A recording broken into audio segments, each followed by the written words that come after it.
Hello, welcome you all in plant science world. This is doctor Prashant Singh.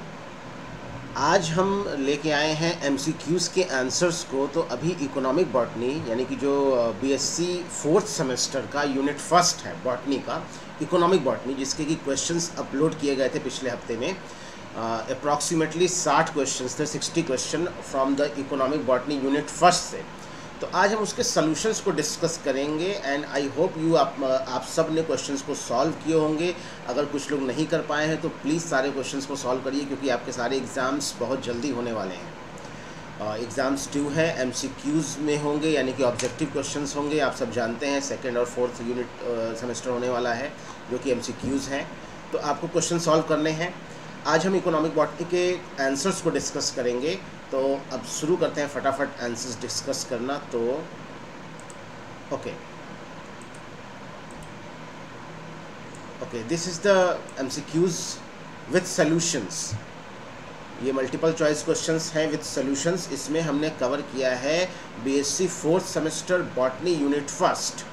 अब unit first में आपको जो पढ़ना है ये मैं पहले भी डिस्कस कर चुका हूँ, फिर से डिस्कस कर रहा हूँ। Origin and domestication of cultivated plants, centre of diversity of plants, origin of crop plants, domestication and introduction of crop plants, concept of sustainable development जो कि बहुत इंपॉर्टेंट है, cultivation, production and uses of cereals, legumes, spices and beverages. तो ये 4 crop हैं, serials हैं सारे के सारे सीरियल्स, सारे के सारे लेग्यूम्स, सारे स्पाइसेस और बियरेजेस में दोनों अल्कोहलिक और नॉन अल्कोहलिक बियरेजेस। ये सारा कुछ यूनिट फर्स्ट में मेंशन है। आपके एग्ज़ाम्स में जो बीएससी फोर्थ सेमेस्टर है उसमें बॉटनी का जो पेपर होने वाला है, उस पेपर का टाइटल ही है इकोनॉमिक बॉटनी, इथनोमेडिसिन एंड फाइटोकेमिस्ट्री। तो हम बात कर रहे हैं आज इकोनॉमिक बॉटनी की। अभी एथनोमेडिसिन और एथनोबॉटनी के कुछ क्वेश्चंस अपलोड किए गए हैं, उसके भी सोल्यूशंस आपको मिलेंगे, बहुत जल्दी मिलेंगे। तो सबसे पहले आज के वीडियो को हम लोग शुरू करते हैं, जिसमें यूनिट फर्स्ट पूरा कवरअप होता है। तो लेट्स स्टार्ट। सबसे पहले मैं आपसे अपना पॉइंटर ले लूँ। Okay, great. ओके, तो this is for BST second year यानी कि फोर्थ सेमेस्टर, जो कि एनईपी नेशनल एजुकेशन पॉलिसी 2020 के अकॉर्डिंग हो रहा है, उसको कवर अप किया जा रहा है। इसमें यहाँ पे जो बॉटनी का यूनिट फर्स्ट है, जिसको कि मैंने नाम दिया है इकोनॉमिक बॉटनी फर्स्ट, एक्चुअली आपके सिलेबस में जो नाम है that is the origin and domestication of cultivated plants, इस तरीके से नाम दिया गया है। लेकिन पुराने सिलेबस के हिसाब से ये और कुछ नहीं है, दिस इज़ इकोनॉमिक बॉटनी। इसमें 2 यूनिट हैं, यूनिट फर्स्ट और सेकंड। तो यूनिट फर्स्ट को मैंने इकोनॉमिक बॉटनी फर्स्ट बोला हुआ है। यहाँ पे जो क्वेश्चंस हैं उसके आंसर्स आप फटाफट नोट करते जाइए और मैच करते जाइए, ठीक है। और आपको कमेंट बॉक्स में ये बताने हैं कि आपके कितने क्वेश्चन सही हुए, क्योंकि ये आपका एक मॉक टेस्ट भी हो रहा है। यहाँ पे आपको इवैल्यूएट भी किया जा रहा है, आप खुद का असेसमेंट कर सकते हैं, इवैल्यूएशन कर सकते हैं। ओके, तो one more thing, plant science world जिसने नहीं सब्सक्राइब किया है उन सभी लोगों को सब्सक्राइब करना है। और अगर आपने ऑलरेडी सब्सक्राइब कर रखा है तो like this video and share with your friends, because this is going to very helpful in your exams. Okay, the question first is the name of scientist who proposed the center of origin. The answer is N.I. Vavilov. वेविलोव साहब ने first of all सबसे पहले centre of origin की बात किया था और उस कॉन्सेप्ट को प्रपोज किया था। And the second question is the first man made cereals, triticles.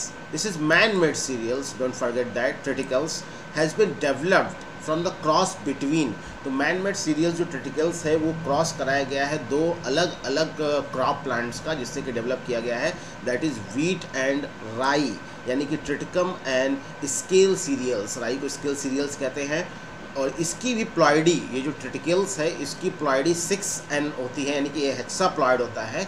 और इसमें जो क्रॉस कराया जाता है वीट और राई का, ये टेट्राप्लॉइड एंड डिप्लॉइड होते हैं, ठीक है। The next question is the common bread wheat. तो आप सब जानते हैं the common bread wheat is the Triticum aestivum, जो कि हम सब लोग खाते हैं, बहुत कॉमन है। The fourth question is the common bread wheat, उसकी प्लॉइडी क्या है। तो हमने आपको पढ़ाया था फिजिकल क्लासेस में, and this is the hexaploid, the common bread wheat, yellow hexaploid. Yellow इसलिए कहते हैं क्योंकि इसमें 2 अलग अलग प्लांट्स की क्रोमोसोम्स को लेकर क्रॉस कराया गया है। And the 5th question is the primary centre of origin of wheat is. Wheat का जो प्राइमरी सेंटर ऑफ ओरिजिन है, कहाँ से उसकी ओरिजिन हुई है, that is south west Asia. Option 3 इसका सही है। The primary centre of origin of rice is again it is south east Asia. Don't forget that, confuse नहीं करना है, यहाँ पे दोनों क्वेश्चन एक साथ दिए गए हैं। Primary centre of wheat south west Asia and primary centre of rice is south east Asia. And the 7th question जो कि बहुत इंपॉर्टेंट है अपने आप में, the father of green revolution. तो the father of green revolution is doctor Norman E Borlaug, NE Borlaug, इनको father of green revolution कहते हैं। And the next question is the centre of origin of almond and Apple is, तो इसको बोला जाता है कि ये एशियाटिक ओरिजिन का है, एशिया माइनर इसको बोला जाएगा। ये बाई मिस्टेक 3rd ऑप्शन भी क्लिक हो गया, लेकिन हमें 2nd ऑप्शन को लेकर चलना है। 2nd option, okay, the centre of origin of almond apple is Asia Minor. And the 9th question is the centre of origin of tea. तो centre of origin of tea, ऐसा माना जाता है कि टी की ओरिजिन चाइना से हुई है। And the 10th question, Ethiopia is the centre of origin of which crop plant. Ethiopia कौन से क्रॉप का ओरिजिन है, तो Ethiopia is the origin of centre of coffee. Coffee crop की ओरिजिन इथोपिया से हुई है। And the question number 11, question number 11 का जो है the centre of origin of मेज। The centre of origin of मेज is from Mexico and central America. ठीक है, तो अभी आपने क्या देखा कि centre of origin of crops बड़े इंपॉर्टेंट हैं। तो जितने क्रॉप्स आपको पढ़ने हैं, चाहे सीरियल्स हों चाहे लेग्यूम्स हैं, सबके सेंटर ऑफ ओरिजिन का एक चार्ट बना के आप तैयार कर लीजिए और उसको रोज़ देखिए, क्योंकि वहाँ से कोई ना कोई क्वेश्चन आने ही आने हैं सेंटर ऑफ ओरिजिन से। And the next 12th question is the Vavilov's. अभी बात आई थी NI वेविलोव, LI वेविलोव साहब ने सेंटर ऑफ ओरिजिन की डिस्कवरी की थी। तो Vavilov centre of origin of crop plants are located in. तो centre of origin of crop plants की जो ओरिजिन है वो कहाँ से लोकेटेड है, तो वेविलोव साहब ने बताया था कि this is located from mountains of tropical area. Tropical area के माउंटेन्स, ट्रॉपिकल एरिया उनको बोलते हैं जहाँ पे टेम्परेचर हाई रहता है। अगर हिंदी में बात करें तो जो यूपी बोर्ड वाले बच्चे हैं वो जानते होंगे, उष्ण कटिबंधीय क्षेत्र बोला जाता है उस पर, जहाँ की टेम्परेचर बहुत ज़्यादा हाई रहता है उसके माउंटेन एरियाज़ में, और वहाँ पे बारिश भी होती है, मॉइस्चर भी रहता है साल के कुछ महीनों में। ठीक है। And the 13th question is how many centre of origin was observed by NI वेविलोव। तो निकोलाई इवानोस्की वेविलोव इनका पूरा नाम है। ये एक रशियन बोटेनिस्ट थे, रशियन साइंटिस्ट थे, जिन्होंने कि सेंटर ऑफ ओरिजिन की बात की थी कि कौन से क्रॉप की ओरिजिन कौन से प्लेस से है। इन्होंने थ्रू आउट वर्ल्ड, पूरे प्लैनेट में, पूरे वर्ल्ड में इन्होंने 8 सेंटर ऑफ ओरिजिन को फर्स्ट ऑफ ऑल डिस्क्राइब किया था। The correct option is answer 3rd। लेकिन इसमें समझना है थोड़ा सा क्या, यहाँ पे जो ऑप्शंस हैं वो 6, 7, 8, 9 दिए गए हैं। तो जब वेविलोव साहब ने ये कॉन्सेप्ट दिया था तो उन्होंने total through out world 8 centre of diversities को रिपोर्ट किया था, लेकिन बाद में उसको मॉडिफाइड कर दिया गया और उसको बोला गया कि ये टोटल 11 सेंटर ऑफ बायोडाइवर्सिटी है, क्योंकि जो इंडियन सेंटर ऑफ ओरिजिन है इसको इन्होंने 3 सब सेंटर्स में डिवाइड किया था। बाद में उन सारे सब सेंटर्स को सेंटर्स बोला गया। ठीक है, तो अगर आपका ऑप्शन 11 भी है तो आपको 11 चूज़ करना है, लेकिन यहाँ पे 11 तो है नहीं, यहाँ पे है 6, 7, 8, 9। तो वेविलोव साहब ने जब किया था, जब उन्होंने सेंटर ऑफ डाइवर्सिटी को प्रपोज किया था, तो उन्होंने कुल टोटल 8 सेंटर ऑफ डाइवर्सिटी बनाए थे। तो this is very important point in this question. Now the question number 14th is the which of the following plant is Indian vicinity. तो Triticum sphaerococcum, yes, the question number 14 का option 3rd सही है। Triticum स्फेरोकोकम इसको बोला गया, this is the crop of, this is the plant of Indian vicinity. Now the question number 15, the origin of wheat. Origin of wheat is from south east Asia. अभी ये question आया था, again ये question आया हुआ है, very important. The wheat variety which have H2 chromosomes, तो wheat variety जो है जिसमें कि H2 क्रोमोसोम्स पाए जाते हैं, दिस इज हेक्साप्लॉयड, यहाँ पे H2 क्रोमोसोम्स हैं, डिटेल की ज़रूरत नहीं है आपको।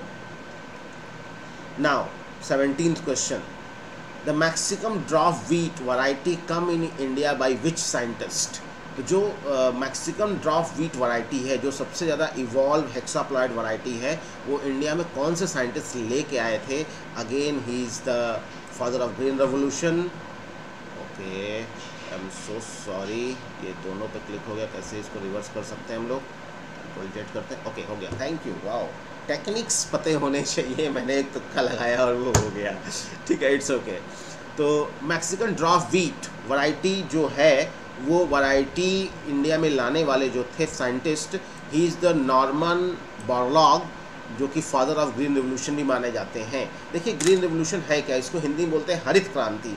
इसमें क्या हुआ था कि क्रॉप की प्रोडक्टिविटी को बहुत ज़्यादा बढ़ाई गई थी, क्योंकि हमारे यहाँ क्रॉप की डिमांड ज़्यादा बढ़ गई थी, तो उसकी प्रोडक्टिविटी को इंक्रीज़ करने के लिए जो है नॉर्मन बोरलॉग साहब ने एक ग्रीन रिवोल्यूशन किया था। इन्होंने बहुत सारे ऐसे क्रॉप्स बनाए थे जिसकी प्रोडक्टिविटी ज़्यादा थी, और मैक्सिकन ड्रॉप वीट को इंडिया में लेके आने वाले नॉर्मन ए बोरलॉग हैं। तो ये एक बहुत बड़ा नाम है in the field of crops, in the field of domestication, in the field of economic botany. तो आपको इनको बारे में पता होना चाहिए। You have to read it about doctor Norman E Borlaug. Now the question number 18।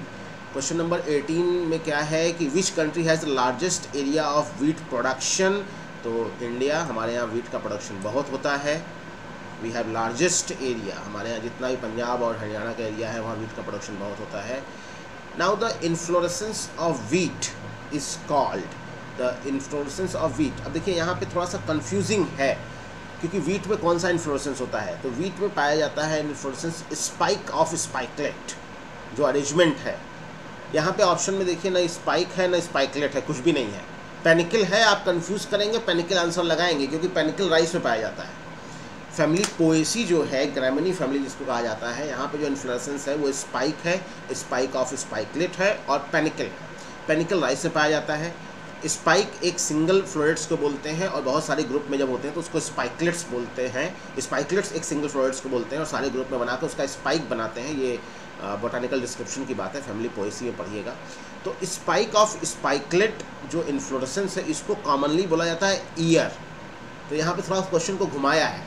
The inflorescence of wheat is called year, और कुछ आपको नहीं लगाना है, इसको आप नोट डाउन करिएगा। अगर ईयर ऑप्शन नहीं है तो क्या लगाएंगे? Spike of spikelet.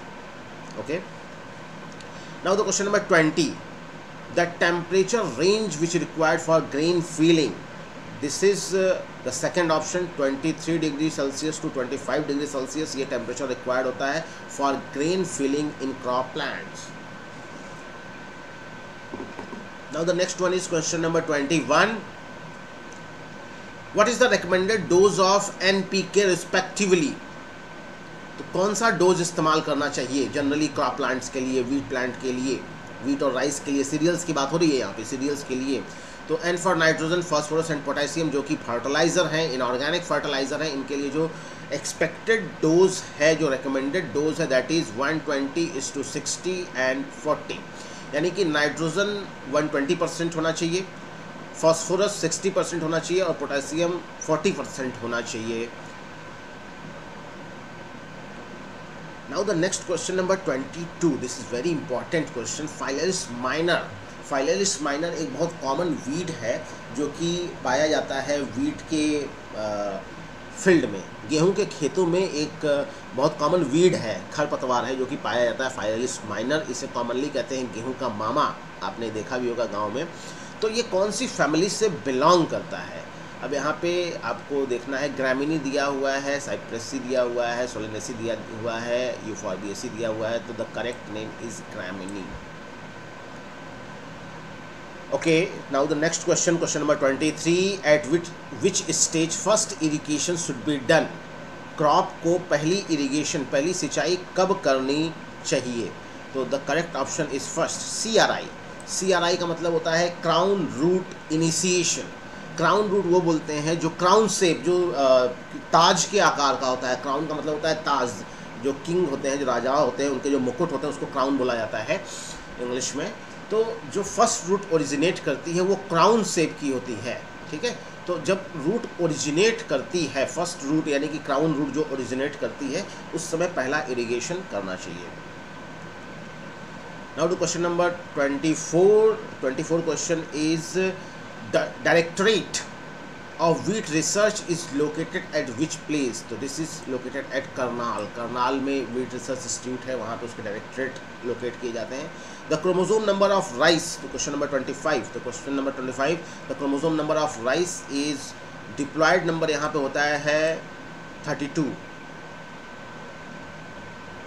Question number 25, okay, sorry, this is not 32, question number 25, the diploid number of rice is 24। मेरे को कुछ डाउट लग रहा था, so I have to check it।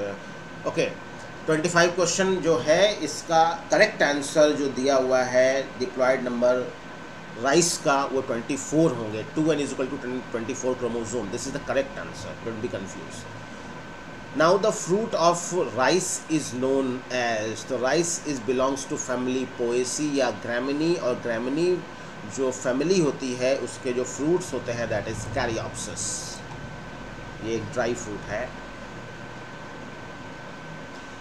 The question number 27, area required for reading preparation of dapog method. Dapog बोलते हैं nursery को, तो राइस की खेती करने के लिए जो नर्सरी बनाई जाती है उसमें कम से कम कितना एरिया रिक्वायर्ड होता है, तो that is approximately 25 to 30 metre square. Now the question number 28, अभी जो हम बात कर रहे थे क्वेश्चन नंबर, अभी इन्फ्लोरेसेंस की बात हुई थी वीट की, यहाँ पे इन्फ्लोरेसेंस की बात हो रही है राइस की। तो राइस इन्फ्लोरेसेंस क्या है, राइस में कौन सा इन्फ्लोरेसेंस पाया जाता है, ऑप्शंस पर फोकस करते हैं। देखिए आपने पढ़ रखा है कि फैमिली पोएसी में जो इन्फ्लोरेसेंस होते हैं वो स्पाइक होते हैं, स्पाइक ऑफ स्पाइकलेट्स होते हैं। और जो राइस प्लांट है यानी कि Oryza sativa that is belongs to family Poaceae. आप तुरंत कंफ्यूज करेंगे और सेकंड ऑप्शन जो स्पाइक है उस पर क्लिक कर देंगे, ठीक है। लेकिन जो राइस है, राइस का जो इन्फ्लोरेसेंस है that is panicle. Question number 28 correct answer is panicle. यहाँ स्पाइक होते हुए पैनिकल को सेलेक्ट आउट किया गया है, तो panicle is the correct option.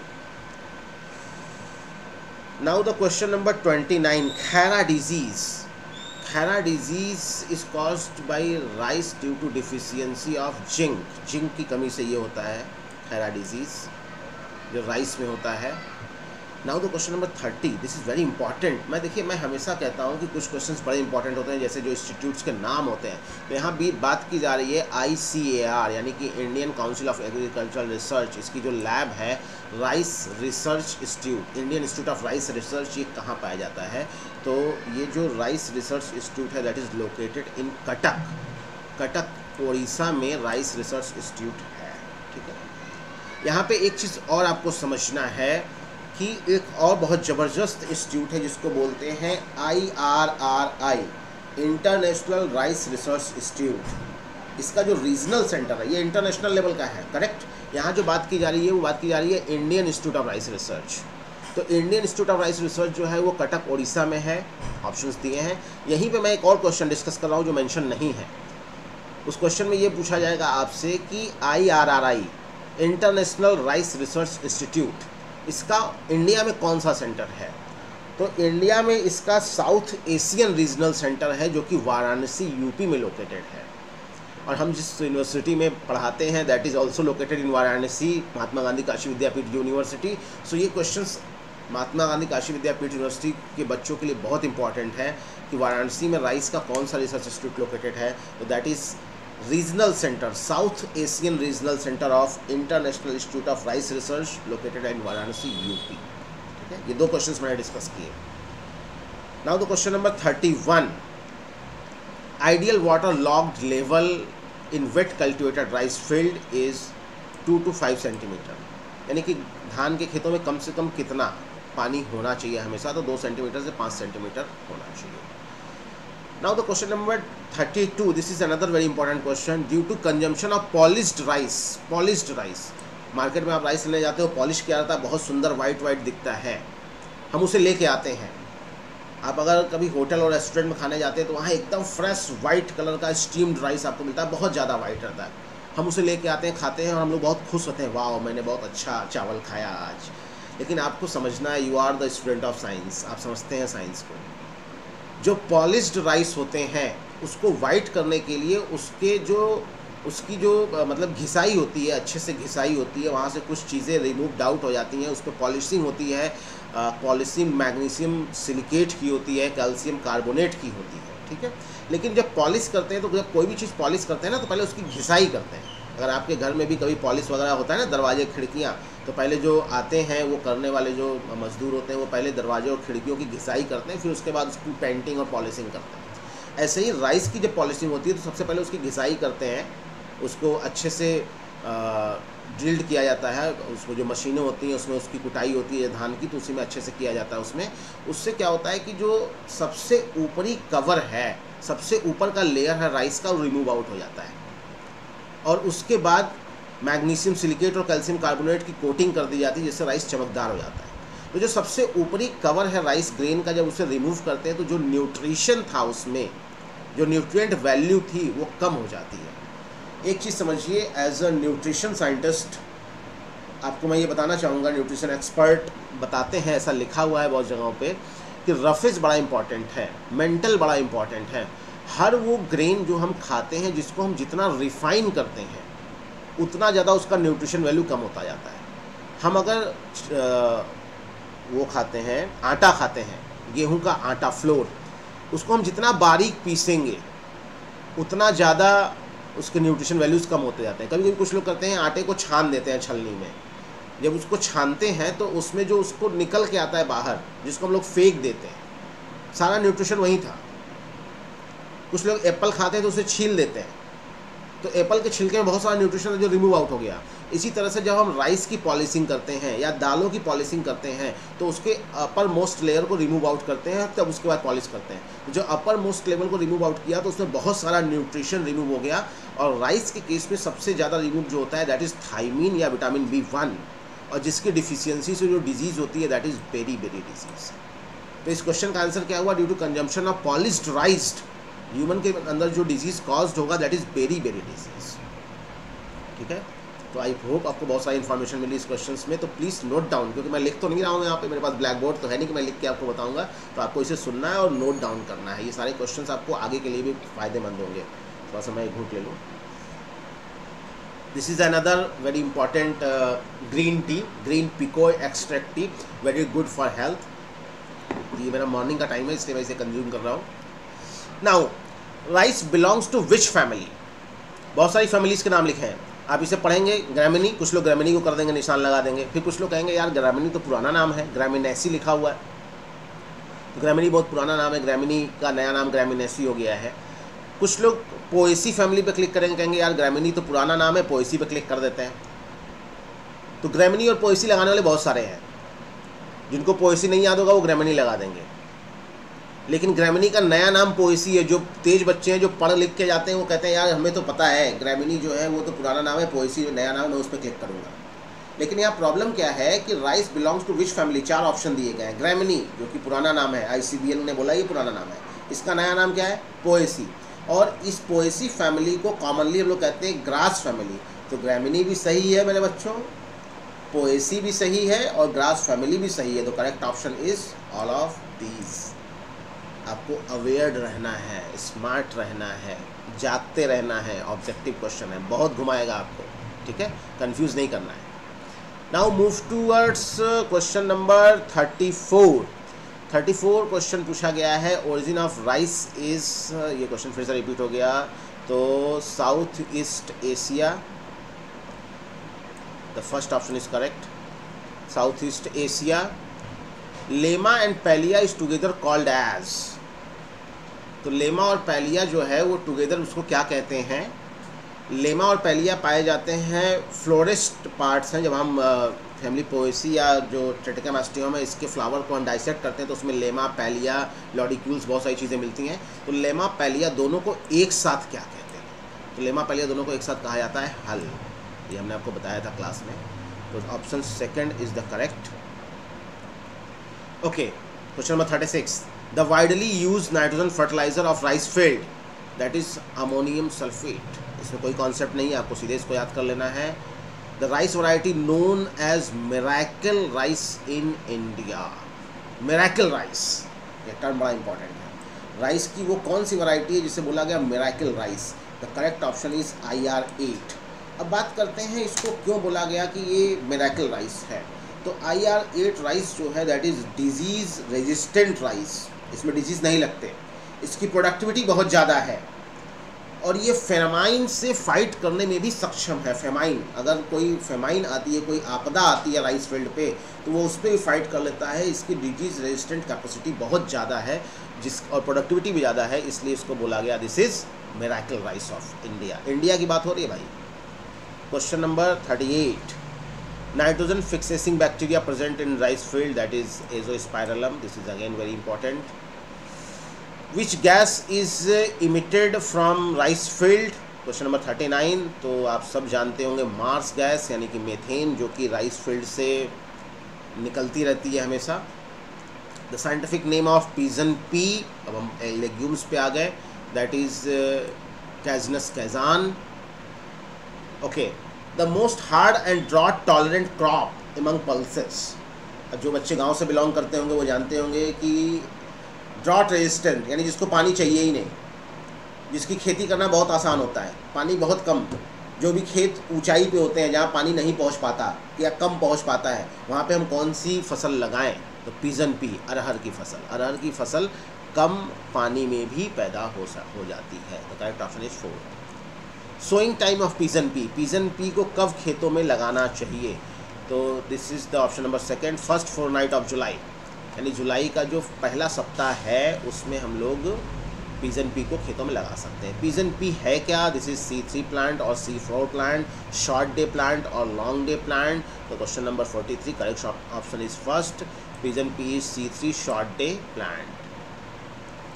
Question number 44, the name of protein present in pigeon P. तो यहाँ पे तो बहुत आसान है, हार्डाइन होगा नहीं, जिन होगा नहीं, ग्लूटेन होगा नहीं। पिजन पी का बोटानिकल नेम कैजनस कैजान होता है, तो कैजनस से मिलता जुलता कैजुनीन प्रोटीन पाया जाएगा in the pigeon P. The correct option is 3rd। Okay, which of the following has lowest harvest index? Lowest harvest index क्या है, इसकी बात हम लोग डिटेल में बाद में करेंगे। आप ऐसे समझ लीजिए कि सबसे कम हार्वेस्टिंग इसी की होती है। तो the question number 45, correct option is 3rd, कैजनस कैजान, इसकी प्रोडक्टिविटी कम आती है। Question number 46, largest producer of tea. तो टी की ओरिजिन भी चाइना से है और सबसे ज़्यादा प्रोडक्शन भी टी का चाइना में ही होता है।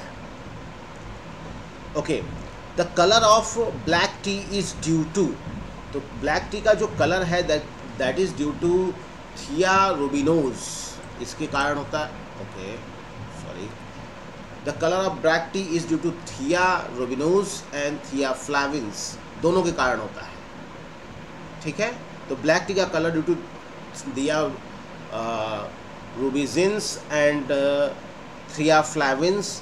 सो the correct option is 4th। 4th में क्या लिखा हुआ है? Both, first and second, A और बी। तो करेक्ट ऑप्शन जो है वो दोनों है, पहला भी है दूसरा भी है, तो आप चौथा लगाएंगे। Now the 48 question, phenol present in green tea. Phenol पाया जाता है ग्रीन टी में, ठीक है, तो यस, फिनॉल इज प्रेजेंट और उसको कहते हैं कैटेचिन्स। फिनॉल्स को फिनॉलिक नेचर होता है। फ्रूट टाइप ऑफ कॉफ़ी, तो कॉफ़ी में कौन सा फ्रूट है? तो कॉफ़ी का फ्रूट होता है ड्रूप, ड्रूप को कहते हैं coffee. Question number 50, which of the following is fermented tea? तो option 2 is the correct, black tea is the fermented tea. इसमें जो ग्रीन टी ऑब्लॉन्ग टी है ये फर्मेंटेड नहीं है। अभी जो मैं इसको पी रहा था मैंने आपको बताया कि ये ग्रीन टी है, जो कि ग्रीन पीकोय होता है, सबसे बढ़िया क्वालिटी का ग्रीन टी होता है। और ग्रीन टी को बनाने के लिए कोई फर्मेंटेशन की ज़रूरत नहीं होती है। अगर नॉन फर्मेंटेड टी की बात की जाए तो that is green tea and oblong tea, लेकिन अगर फर्मेंटेड टी की बात की जाए तो that is black tea. Now the question number 51, stimulant effect of tea is due to. आप जानते हैं कि टी और कॉफ़ी जो होते हैं नॉन अल्कोहलिक बेवरेजेस, जो कि टी और कॉफ़ी है, ये एक स्टिमुलेंट का काम करते हैं, हमारे नर्वस सिस्टम को स्टिमुलेट करते हैं, और this is due to presence of caffeine. तो option 4 is correct. Now the 52 questions, Central Coffee Research Institute located at, this is again very important, तो this is located as Karnataka. बहुत सारे लोग आसाम लगा देंगे, ठीक है, आसाम जो है टी का प्रोडक्शन ज़्यादा होता है, आप जानते हैं, लेकिन ऐसा बिल्कुल नहीं है कि जहाँ टी का प्रोडक्शन ज़्यादा हो वहीं पे इंस्टीट्यूट होगा। तो Central Coffee Research Institute located at Karnataka. Now the 53, बहुत सिंपल सा क्वेश्चन है, botanical name of Thea is, यानी टी इज, चाय का बोटानिकल नेम क्या है, that is Thea sinensis. Question number 54, ये सस्टेनेबल डेवलपमेंट की अब बात होने लगी। In which year the word sustainable development come in existence. Sustainable development term कब लॉन्च हुआ था, कब दिया गया था, तो इन 1980 में दिया गया था। और 21st century, the nation of sustainable development, in 21st century nation of sustainable growth places a greater emphasis on. तो 21वीं शताब्दी में कौन कौन से राष्ट्र थे, कौन कौन से नेशंस, कौन कौन से राष्ट्र थे जिन्होंने सस्टेनेबल ग्रोथ की बात की थी, उसको एक बहुत बड़ा इंपॉर्टेंस दिया था, ग्रेटर एम्फेसाइसिस दी थी। तो the question number 55 and the correct option is 4th। तो जो एम्फेसाइसिस थी, जो सस्टेनेबल डेवलपमेंट के लिए जो राष्ट्र थे, जो नेशंस थे, इन्होंने जिन पॉइंट्स को बहुत ज़्यादा इम्पॉर्टेंस दिया था, that is social progress, protection of the environment and economic progress. इन तीनों पॉइंट्स को कवर किया गया था। तो आपका करेक्ट ऑप्शन होगा all of the above. Next the question number 56, how many goals has established by the United Nations for sustainable development. United Nations ने कौन कौन से गोल, कितने गोल्स एस्टेब्लिश किए थे। तो क्वेश्चन नंबर 56 का 3rd ऑप्शन सही है, यानी कि 17 ऑब्जेक्टिव थे, 17 गोल्स थे सस्टेनेबल डेवलपमेंट के, जो कि यूनाइटेड नेशंस ने एस्टैब्लिश किए थे।